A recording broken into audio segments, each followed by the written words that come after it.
Hello students, बेटा 11th class में कल हमने डाल्टन एटॉमिक थ्योरी और एवोगैड्रो बर्जीनियस हाइपोथेसिस करवाई थी। उसकी दो एप्लीकेशन आपको बताई थी। तीसरी एप्लीकेशन है बेटा एवोगैड्रो की in the calculation of relation between mass and volume of gas. तो इसको डायरेक्ट आप याद रखिए बेटा, किसी भी गैस का एसटीपी पे अगर 22.4 लीटर लिया जाता है तो उसका जो मास होगा वो कहलाएगा 1 मोल। क्या कहलाएगा? 1 मोल। मोल किसे कहेंगे? मोल का मतलब ये होता है, जैसे मान लीजिए आपने क्लोरीन ले लिया या ऑक्सीजन ले लिया, उसका 22 कोई भी गैस ले लो, 22.4 लीटर ऑक्सीजन का अगर आप मास निकालेंगे तो कितना आ जाएगा? इसका मॉलिक्यूलर मास लिख लीजिए। ऑक्सीजन का मॉलिक्यूलर मास कितना? 32। और आगे क्या लगा दीजिए? ग्राम। यानी किसी भी गैस के 22.4 litre of gas at STP has weight equal to the molecular mass in gram. अगर वो एटॉमिक फॉर्म में है तो एटॉमिक मास इन ग्राम लिख देना।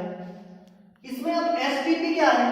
एसटीपी होता है standard temperature and pressure.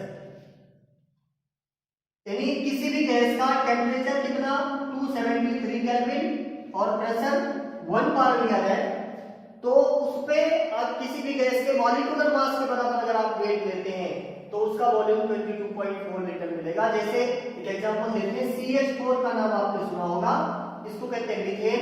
Molecular mass इसका होगा 12 + 4 × 1 यानी 16। आगे हमने क्या लिखा? ग्राम। यानी 16 ग्राम गैस अगर आप लेकर के CH4 का और एसटीपी पे उसको लेके जाते हैं, यानी उसका टेम्परेचर कर देते हैं 273 और प्रेशर 1 बार, तो इस गैस का जो वॉल्यूम मिलेगा कितना मिलेगा आपको? 22.4 लीटर मिलेगा। तो ये एक रिलेशन है बेटा, जरूरी याद रखना, मोस्ट इंपॉर्टेंट है, आगे बहुत कॉन्सेप्ट में काम आएगा। अब अगला सेक्शन हम शुरू करते हैं एटॉमिक मास। एटॉमिक मास से पहले आप समझिए मास कैसे मेजर करते हो आप? मास को मेजर करने के लिए हमारे पास एक वेट होता है जिसको हम कहते हैं किलोग्राम। चीनी तोलना है या मान लीजिए कोई भी चावल है, कुछ भी चीजें अगर आपको तोलनी है तो आप क्या करते हैं कि स्केल पे एक तरफ 1 किलो रखते हैं और दूसरी तरफ वो चीज रखते हैं। जब दोनों बराबर हो जाते हैं तो उसका वेट 1 किलो होगा।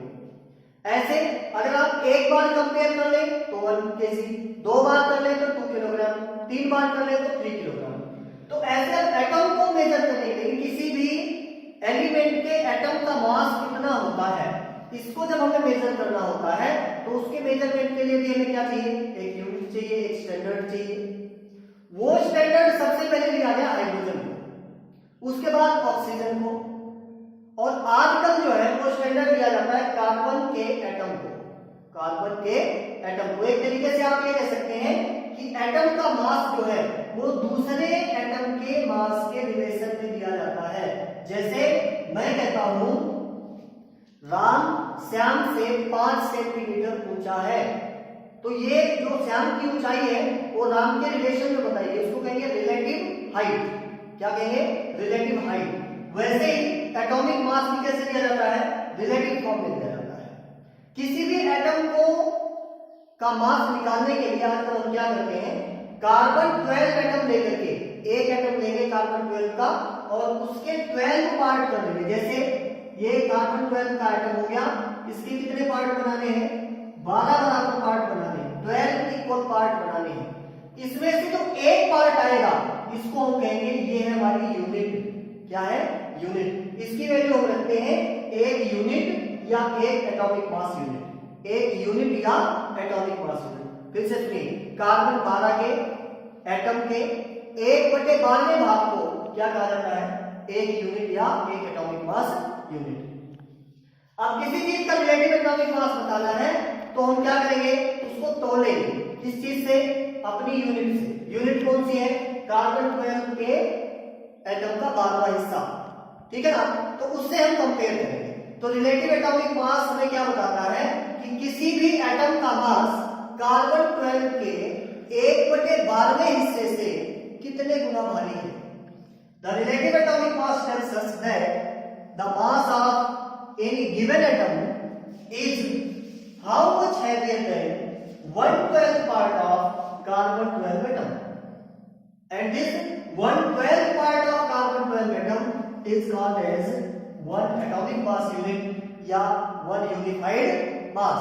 1 atomic mass unit 1 या फिर 1 unified mass, दोनों सेम चीजें हैं, ठीक है। लेकिन अब मॉडर्न थ्योरी के आधार पर मास को कुछ अलग तरीके से किया जाता है। आजकल आप एटॉमिक मास की जगह एटॉमिक मास नंबर यूज करते हैं। एटॉमिक मास नंबर के बारे में आपने 10th में पढ़ा होगा। एटॉमिक मास नंबर होता है A = number of neutron plus proton. अब number of neutron and proton के आधार पर मैं आपसे एक क्वेश्चन करूं कि क्लोरीन का एटॉमिक मास कितना होता है, आप फट से बताएंगे सर 35.5 होता है। लेकिन ये एटॉमिक मास नंबर है और ये किसमें आ रहा है, पॉइंटों में आ रहा है। ये पॉइंट आपको क्या बताता है, जरा सोचिए ध्यान से कि एटॉमिक मास क्या होता है, number of neutron plus proton, और इसकी वैल्यू किसमें आ गई, पॉइंट में। इसका मतलब कि किसी भी क्लोरीन एटम में या तो प्रोटॉनों की संख्या पॉइंट में होनी चाहिए, भाई पॉइंट में तो तभी आएगा, या तो प्रोटॉनों की संख्या फ्रैक्शन में हो या फिर न्यूट्रॉनों की संख्या फ्रैक्शन में हो।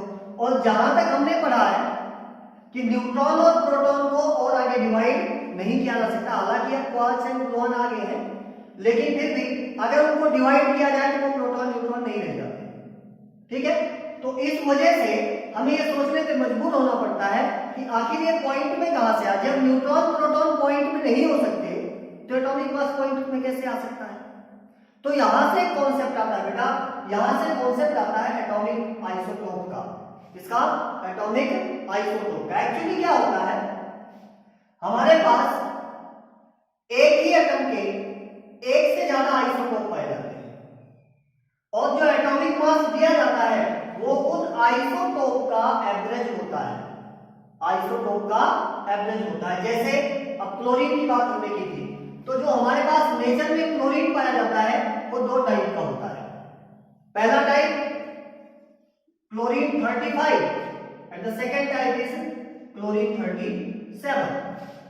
अगर परसेंटेज की बात करें, ओवरऑल क्लोरीन की परसेंटेज की बात करें, तो उसमें जो क्लोरीन 35 है ये लगभग 75 और क्लोरीन 37 ये 25, इस तरीके से इनकी अलग अलग परसेंटेज पाई जाती है या अलग अलग फ्रैक्शन पाया जाता है।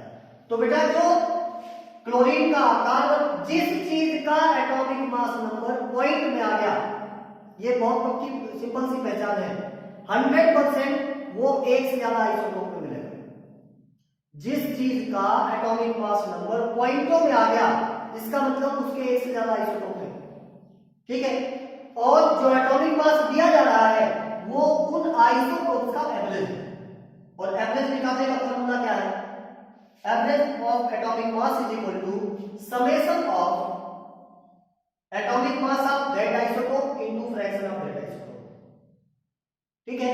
जैसे हमको पता है फ्रैक्शन, मान लीजिए कि कल इसके ऊपर न्यूमेरिकल करवाएंगे तो वहां पे और अच्छी तरीके से समझ में आएगा। जैसे 3 आइसोटोप पाएंगे, एक F1, एक का फ्रैक्शन है F1, दूसरे का F2, तीसरे का F3, और इनका एटॉमिक मास है A1, A2, A3। तो हम क्या करेंगे, A1 F1 plus A2 F2 plus A3 F3, और उनको जोड़ देंगे तो जो वैल्यू आएगी वो कहलाएगी अपने एटॉमिक मास। कई बार फ्रैक्शन की बजाय परसेंटेज में दिया जाता है, तो हम क्या करेंगे, summation of atomic mass of isotope into percentage और डिवाइडेड बाय 100 से डिवाइड कर देना, क्या आ जाएगा, एवरेज एटॉमिक मास आ जाएगा।